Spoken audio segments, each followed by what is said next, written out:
On this episode, we have Angela Johnson joining me today to share a little bit more about Arizona's fashion industry. Did you know that we actually had a fashion industry here in Arizona?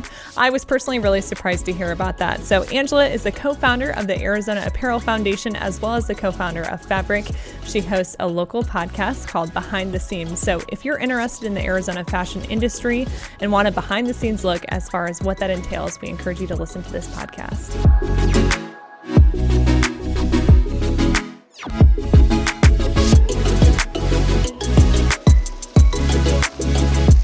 Today, I'd like to welcome my good friend, Angela Johnson, who's actually the co-founder of F.A.B.R.I.C. as well as the Arizona Apparel Foundation. So she's going to share a little bit more about what both of these great organizations actually are.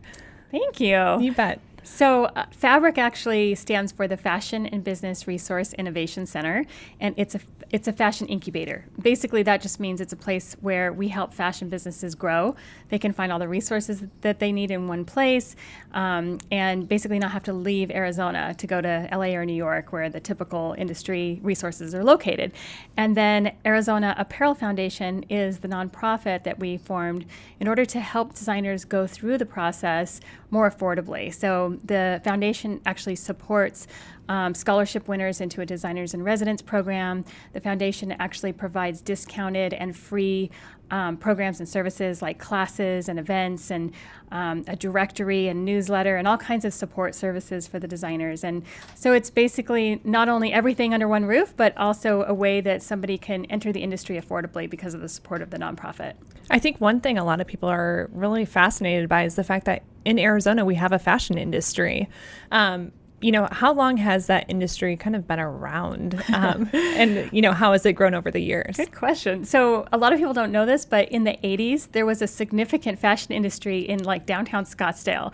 And there were a lot of local designers that were making things. And then I think a lot of the industry in the 80s went overseas, just everywhere. It all started to go overseas because our expectations as consumers was that the price point needed to be really low. And so in order for things to be made affordably, you really have to do it in mass quantities overseas.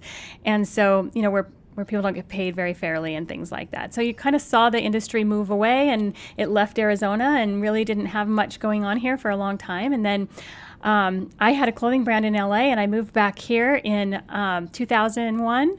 And when I came back here and I realized none of the resources existed in Arizona for me to continue running my clothing brand, I closed a profitable clothing brand that was selling internationally and was profitable because of the lack of resources, and decided at that point I needed to do something to help other people with the same problem, because I just knew that there was going to be an industry eventually in more places than the coasts, because of the fact that we had an internet now and you could sell direct to consumer. And with that means people need to be able to make their product anywhere. If they could sell it anywhere, they need to be able to make it anywhere. And so I just knew there was going to be more of a push towards local designers and brands. And so I, at that point, just kind of decided I would try my best to help create a little industry in Arizona, and started working on it. And so it's been about 18 years now, I guess. It's 2019, so 18 Time years. flies. And it has really done something. At this point, we now have lots of fashion weeks. We have schools that offer fashion programs. We have hundreds of designers, believe it or not, in Arizona that are making everything you can imagine under the sun. And we all come together at F.A.B.R.I.C. and in our online directory. It's pretty cool. So aside from the designers, what other types of individuals are heavily involved with F.A.B.R.I.C.?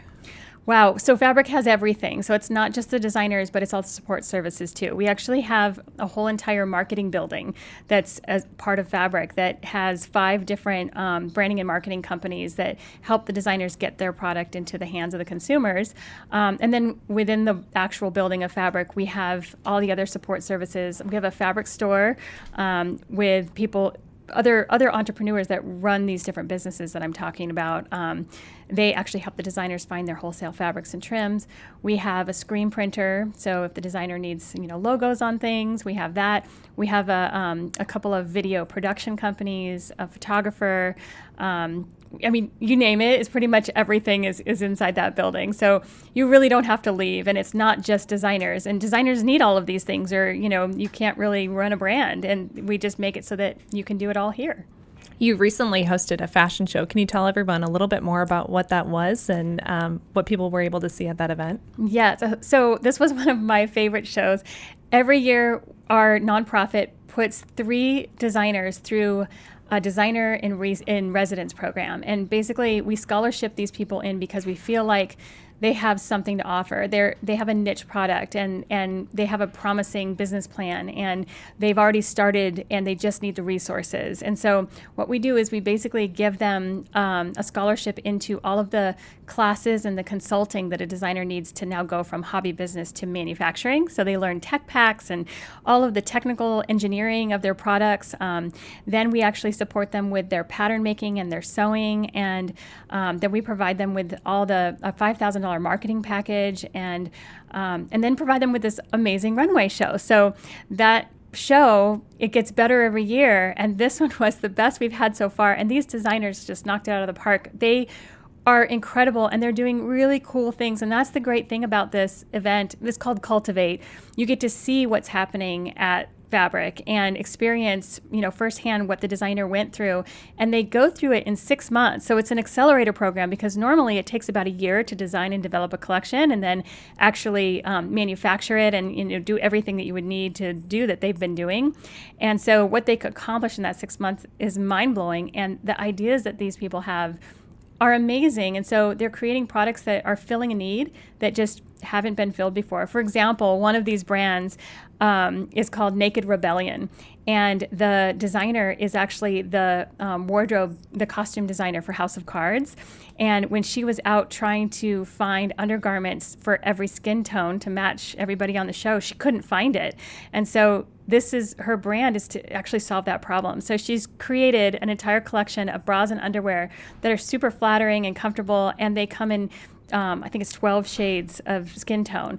And so it was incredible to see it all on the runway and to see it all come, to fruition after 6 months of really trying to figure out how to do that. It doesn't exist for a reason. It's really difficult to figure out how to find all those fabrics, meet the minimums on it, then find all the matching hooks and elastics and all the things that you need to do and meet minimums on those things. And so she had to get really creative to be able to do this, her and her husband, and they pulled it off amazing. So that's a great story. It was such a cool thing to see all done on the runway.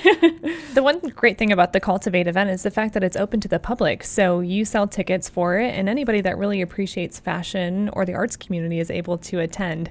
Yeah. I'm curious, there's a lot of people here in Arizona that really love and respect the arts. How else can individuals from our community get involved with the mission and what you guys are currently working on? Thank you for asking that, because we're always looking for help. So not only that show, but we have many shows that people can come and just watch that are open to the public, and we encourage them to, because we need an audience for these amazing designers. And we even started Arizona Eco Fashion Week, so that's in April during Earth Week, and we celebrate with Fashion Revolution just what needs to happen in the industry to make it more sustainable and eco-friendly and everything. So that's open, a full week of events to the public.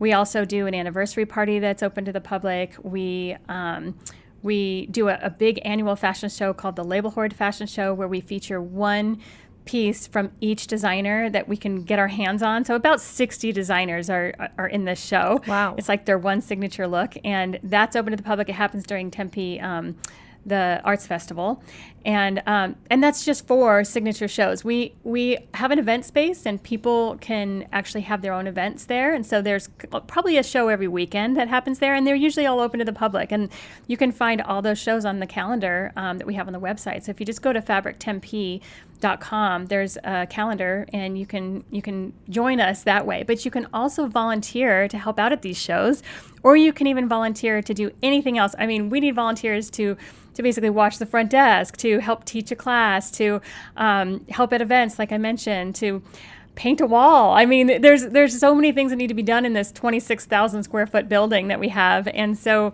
anybody can be a volunteer. We have a Get Involved button on our nonprofit website, which is azapparelfoundation.org. And on that same website, you can also help by donating. So we really rely on donations and just people's volunteer time. So if you become a volunteer, you can help us provide all the programs and services that we provide to earn our stay in this building. This is actually a City of Tempe building, and so we earn our stay there by doing all of this. So we need all the help that we can get to pull that off. Yeah, you had mentioned that it's a 26,000 square foot facility, but what elements are actually inside of that facility? Well, it used to be the Tempe Performing Arts Center, so it was broken up into some really interesting ways, and that provided us with an idea. We could really use each one of the spaces in a different way to provide all the resources that somebody needs. So when you walk into that building, there is a giant, what used to be the theater, and in that theater is the event space. We have a runway there. We've done everything from trunk shows and runway shows to, business seminars and workshops and weddings and proms and everything. And the space is beautiful. It's perfect for any event. It's very industrial and really cool. And the other thing is we discount the space because that's part of our give back to the community. So you won't find a cheaper rent in a cooler space. And it also comes with all of the stuff somebody would need to have their own event, like the lighting, the sound, the chairs, the tables, the linens, everything. It's pretty cool. It's amazing. And then in that same space, what makes it so cool is all of the sewing machines for the manufacturing that we offer. So we, in the same space, manufacture for like 350 brands. I mean, there is everything you can imagine under the sun being made in that space, and that's what makes that space unique and industrial and cool. And then in adjacent rooms, we have so many other things. Like we have a classroom where people can learn how to sew and make patterns and do everything fashion related, tech packs, all of that. We have a fabric store on the same floor. And then in the second floor, we have offices. So designers can actually have their own office inside Arizona's only fashion incubator so that they can be there while their stuff's being made. And we discount the rent on that so significantly. And it's in downtown Tempe, so it's like the best deal ever. And it includes everything that they need. They have an entire fashion building at their disposal. And then in the basement, we actually have hair and makeup rooms. We have classrooms that are rentable so people can do workshops and seminars and model auditions. We have a photo studio, a full built-out photo studio, and production studio and recording studio. So these designers can come in there and they can shoot their clothes, they can do podcasts and videos and commercials and runway show music and whatever they need to do that end of their business as well. And then we have a whole adjacent building that used to be the ticket office that has 5 marketing businesses in there, like I mentioned, to help them with everything from social media to websites to modeling. I mean, there's a modeling agency in there. It's wow. literally you everything. literally have everything they would need. What advice would you offer to somebody, let's say they're an individual in high school right now, but they really have a passion for the fashion industry. What advice would you offer to those individuals? Oh, wow. Well, that happens to be my favorite thing. So I've been teaching fashion. That was what I did for the whole time I was building this. It was 15 years of trying to build a community. And in the meantime, to make a living, I've taught fashion at every school in town, literally. And so I've met hundreds and hundreds of amazing students with amazing ideas, and they all have to leave Arizona to go pursue those dreams, which was unfortunate. And watching all these people get degrees and then leave or change careers because they couldn't find any kind of job here was heartbreaking. But my advice used to be, unfortunately, you have to go to where the jobs are, and now with F.A.B.R.I.C, I don't have to do that anymore. So many people at F.A.B.R.I.C are people who used to be my students in all these programs. It's the coolest thing. Like our production manager, she was one of my students. She went to LA, worked for big companies like Forever 21 and Target and stuff like that, managing production and doing technical design. And she wanted to come back for family reasons like me and didn't think she could until she learned that I had created F.A.B.R.I.C and she could have a job there. And now what she does is she helps the hundreds of other designers manage their production of their garments. And so it's people like that get to have jobs here now. And so my advice to anybody who's in the fashion and schools and classes and earning their degrees is the education is so important, but the experience is like the whole thing. I mean, you can learn how to sew and make patterns and do all that stuff, and you have to really understand it. But without the experience of working in a facility where clothing is being made and doing those kind of internships and those entry-level jobs is where you really learn how to put what you learned in school to reality. Because not very many designers end up like making their own patterns and sewing them. I mean, you hire the people to do that because you're not going to sew 1,000 garments, So that core stuff you learn is important, but the real manufacturing experience is the most important. And that's how I learned how to do everything that I'm doing, is by working in the industry. So get an internship or get an entry-level position and, get some of that experience under your belt. Who are some of those great local companies that you would recommend people kind of explore further?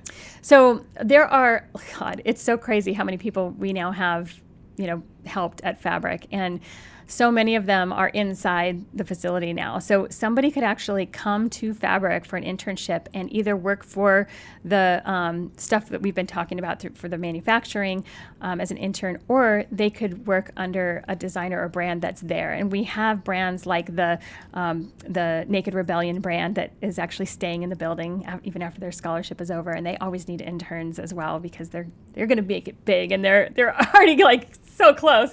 And other brands that are inside of F.A.B.R.I.C. too. And all of these brands in town can be found on our directory. So that's another thing, is we have a free sourcing directory that allows everybody to contact each other and find each other. And it's kind of like a Yellow Pages of fashion, and it's free. So it's a real representation of everybody in town. So without me making a list of all the brands that they should be contacting, they could literally go to our directory. So if they went to fabrictempe.com and they clicked on the directory, they could find all these brands, and they could look and see each website, and then there's a contact button, and they can actually email them and try to get an internship with them. There's so many choices. Absolutely. So when someone's looking for that internship, what specific elements should they be looking for in that experience? Well, it kind of depends on what they want to do. So somebody who, maybe wants more of the marketing side would be trying to inquire if they needed help with social media or websites or branding or whatever. And then somebody who wants more of the construction experience and production experience then needs to find somebody who actually does their tech packs and who does their cut and sew domestic, like locally, preferably, because then they can see how that whole process happens. And like I said, that is the hardest thing. That's the thing most people don't learn in school, is tech packs and which are, imagine if you were going to build a house and you didn't have a blueprint. Nobody could really build a house for you, right? So the tech pack is the blueprint, and it's got all the instructions for every seam type and how the thing gets made and what the fabric is and where did it come from and how wide is it, and all the specification measurements and the technical drawings and stuff. And so if you want to really understand clothing and be a good designer or manage production or anything, you really have to be interning for somebody who is doing that. They're not just, screen printing on t-shirts or something that are already made. They're actually cutting and sewing through a factory. Because you have such a passion for this, are there any blogs or social media platforms or any individuals or books that you would recommend that people look into further? Yeah, there's actually this really amazing book called The Entrepreneur's Guide to Sewn Product Manufacturing. And the woman who wrote it, her name's Kathleen Fasanella. And that is like, okay, when I moved here and I wanted to start consulting and helping other designers, I was going to write a book of my experiences and how to teach people how to do this. And I found her book and I'm like, well, she already did it. And she did it so well. I don't need to do it. I'm just going to start referring people to it. And it really has the real stuff. You know how a lot of books and a lot of shows and a lot of advice is kind of fluffy. It's, it's not technical enough. This is technical. It's the real stuff that you would actually have to need to know to manufacture garments, and, grading and marking, which is like sizing and how you lay out patterns for cutting, and how do you order that stuff from the people who do it? How do you write cutting tickets and sewing contracts and everything? It's the best book that you could get. And then there's a website that goes with it too, which is fashion-incubator.com. So that's the one I usually refer most people to. And then I have a list of a bunch more when people meet with me for consultations, a lot more real, technical things that they can find. But to me, that's the best one. You've built a career out of your passion, and you started as a designer yourself. So can you are you still designing to this day? So the whole time I was teaching, I was designing a brand of upcycled t-shirt ball gowns. So I would make big, ball gowns out of 25 t-shirts, and it's kind of a wearable art thing. And that was how I kind of put my name on the fashion map here in Arizona and got my creativity filled. I was able to design these things, and I was making tons of them and making a pretty good living between the teaching and designing those dresses.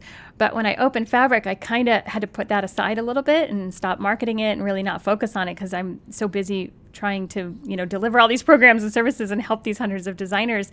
But every once in a while, I still get an order. Maybe once a month, I get an order for it, and I get to get creative again myself. I mean, I do have to admit, I do miss some of the being able to design things myself. So that allows me to keep my foot in that part of my life.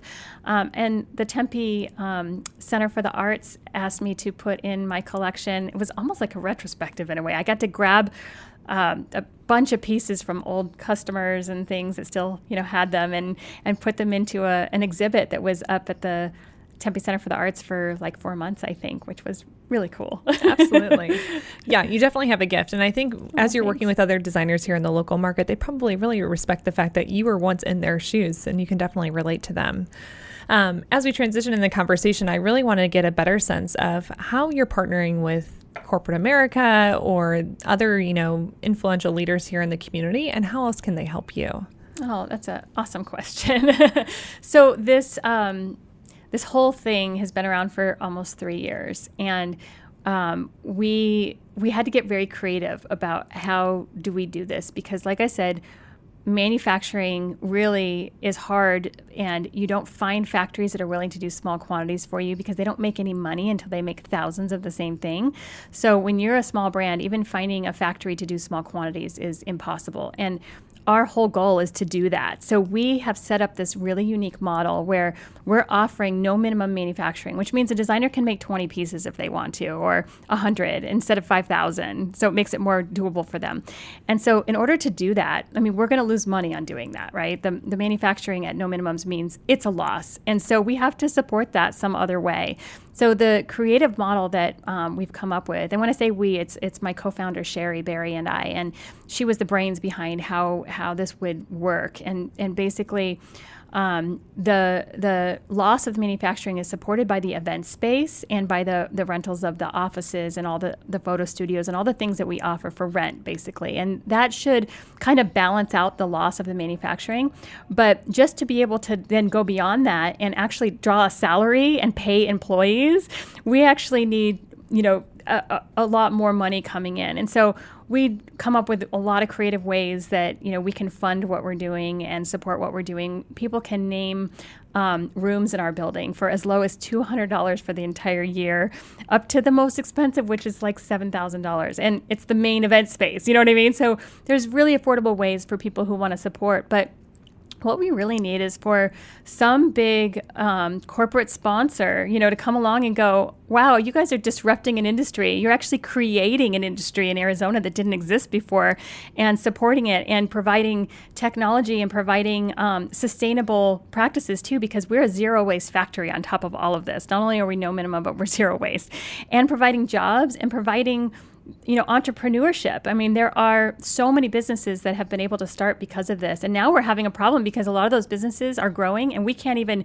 manufacture for them and keep up with their orders. We want to help the little guy and create the smaller quantities to get them going. And now when they need 1,000 pieces, they actually have to leave Arizona. So we really need to align with somebody that has the same vision that we do and wants to help try to keep these businesses here in Arizona. We have a vision for a high-tech factory that we can create, that can take the spillover that I'm talking about and manufacture 1,000 pieces for, hundreds of brands instead of 100,000 pieces for one brand, the traditional way that it's done, overseas. And the only way we're going to be competitive with that is if we can employ technology that already exists, like sobots and artificial intelligence.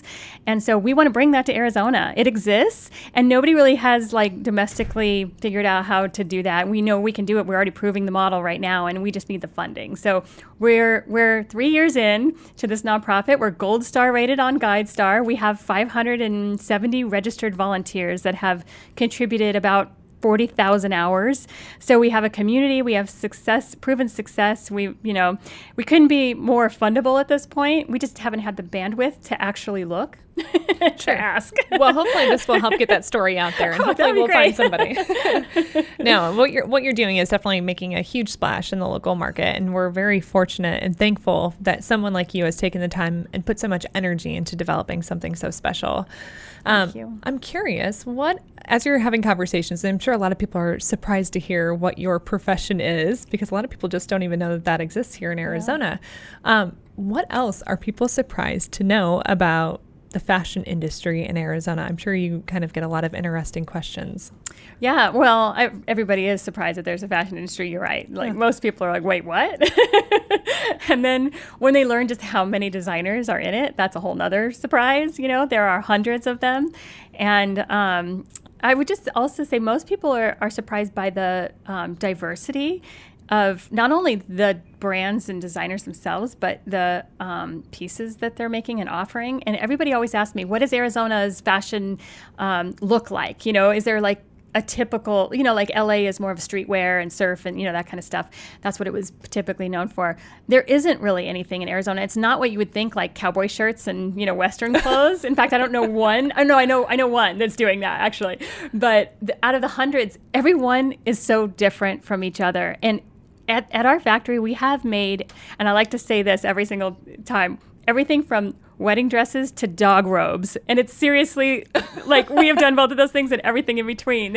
We have made, medical devices that are sewn products. We have made skirts and blazers and, beautiful event gowns and niche products and athletic wear and bathing suits and underwear and elf shoes and dog robes. I mean, it's a little bit of everything. So it's so diverse. That's probably the most surprising thing is just how many cool, unique products come from Arizona. And the designers are so different from each other, too. Yeah, no, I think it's all very fascinating. And I encourage anybody, if they have the time or the opportunity to actually stop by the F.A.B.R.I.C space, it's very impressive. And I had no idea. I mean, once you actually get to the facility, I had no idea it was even there because it's right in the heart of downtown Tempe.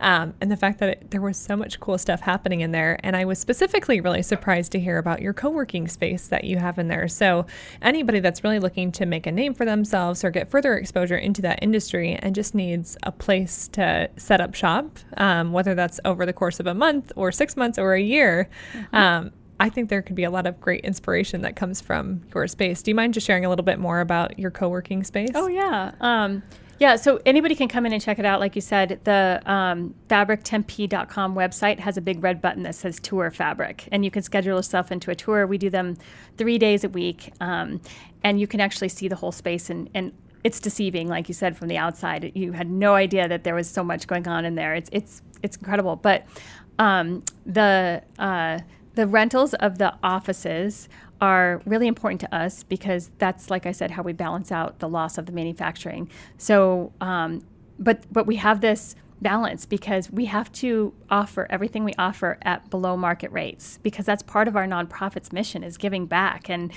part of our responsibility in being in a city of Tempe building. So everything is really affordable. In fact, the offices, and we're right off of Mill Avenue. We're in downtown Tempe, start at $450 a month, and it's no deposit. There's no lease. You're not stuck there if you can't afford it. You can try it out for a month if you want to, or be there while your stuff's being made and then leave when it's over. And it comes with an entire fashion building. So not only do you get this beautiful office in downtown Tempe, but you get all of the resources in there that you need. So you can design something in your office, go down to the first floor and have it manufactured or sew it yourself because we have co-working spaces that you can sew in as well.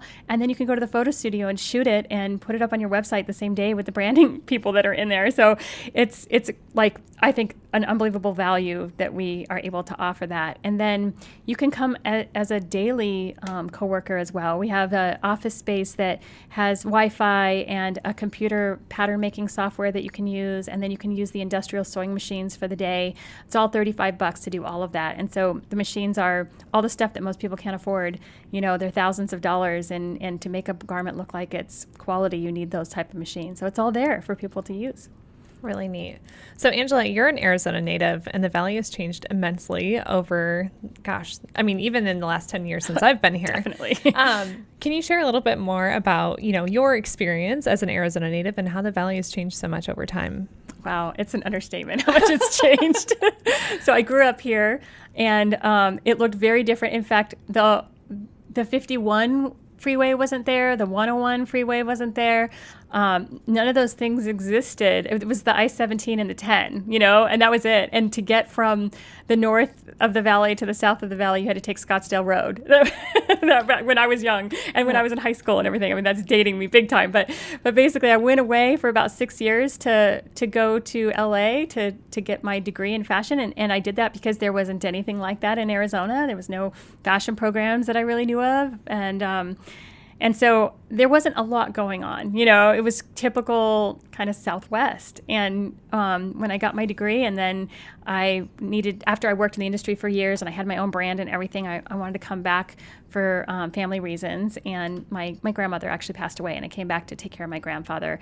And I thought, this is going to be hard. I mean, I'm leaving LA. LA has everything you need, and so I came back, but I was pleasantly surprised that there had been a lot of improvements and developments and things happening, and there was a buzz, and, it started to look totally different than it did. It wasn't the Wild West anymore. It actually had some modern things happening. And so I just kind of used that as inspiration and thought, well, why can't there be a fashion industry? And so in the last 18 years of being back here, accelerated amounts of change have happened. I mean, it's unbelievably different than it was growing up here. It's pretty cool. I think this is the greatest place to be right now. I mean, it's affordable still, and there are so many cool things happening and so many things to do. When somebody comes to me and says, oh, there's nothing to do in Arizona, I just want to laugh my head off because there are so many things to do here. I mean, I lived in LA. I know what there is to do there, but here, there's a whole art scene that is unrivaled across the United States. I mean, if you try to find a bigger arts festival like First Fridays, I challenge you. There isn't such a thing that's like that. I mean, there's hundreds of thousands of people that are in downtown Phoenix, the first Friday of every month. It's amazing. We have a lot to offer. I agree. I love the art scene that we have to offer, and a lot of people are very surprised to hear that exists. So outside of what you do in the fashion industry, what other forms of art do you really enjoy or appreciate here in the Arizona market? Oh gosh, I can't think outside of fashion. It's really hard. I think it's because that's all I do 16 hours a day.